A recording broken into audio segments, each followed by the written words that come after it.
Friends, આજે આપણે બનાવશું પૌવા બટેકા. એની માટે રેડી કરી લીધું છે ટમેટા ને તમે જોઈ શકો છો ટમેટા, બટેકા, ડુંગળી, મરચાં એ બધું રેડી કરી દીધું છે. થોડીક સેવ લીધી છે, ખાંડ લીધી છે, એ તમે તમારા સ્વાદ અનુસાર લઈ શકો છો. અને આ વાટકો એક દોઢ જેટલા પૌવા લીધેલા છે.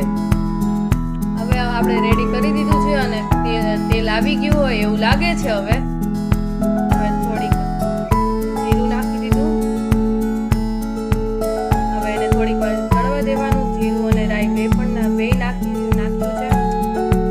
હવે આ ચડી ગયું છે. હવે એમાં થોડીક હિંગ નાખીને જે આપણે સમારેલી બધી વસ્તુ હોય, મરચાં,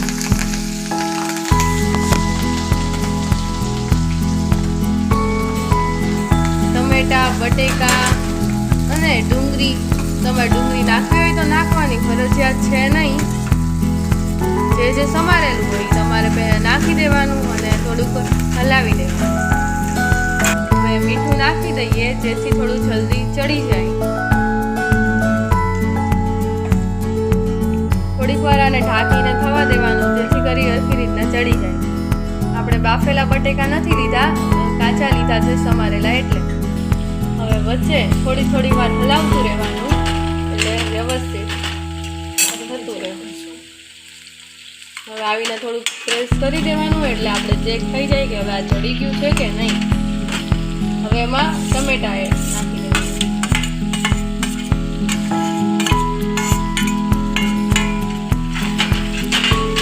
થોડુંક ચલાવી દેવાનું.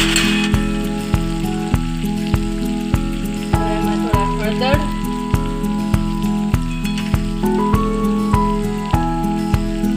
જીરું અને મસાલો એડ કરી દેવાનો છે.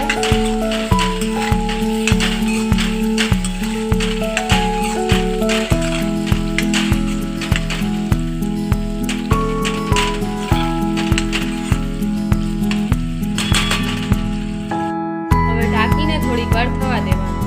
ચલો, હવે ચડી ગયું હોય એવું લાગે છે. હવે જ મસાલા હવે આપણે ખાંડ એડ કરી દેવાની.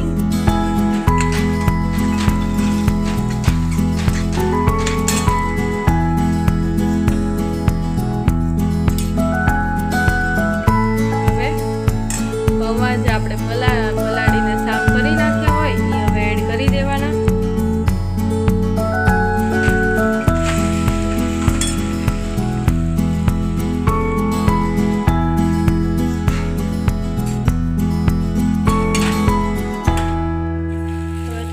મિક્સ કરી નાખવાનું. હવે તમે જોઈ શકો છો કે મિક્સ થઈ ગયું છે વ્યવસ્થિત રીતે. હવે એમાં લીંબુ એડ કરી દેવાનું તમારા સ્વાદ અનુસાર.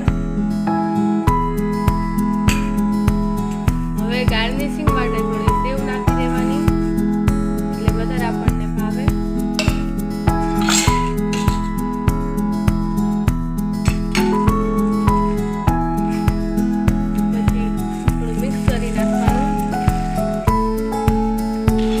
અમારી પાસે કોથમીર અવેલેબલ નથી એટલે અમે નથી નાખી. તમારે ગાર્નિશિંગ માટે કોથમીર નાખવી હોય તો તમે નાખી શકો છો.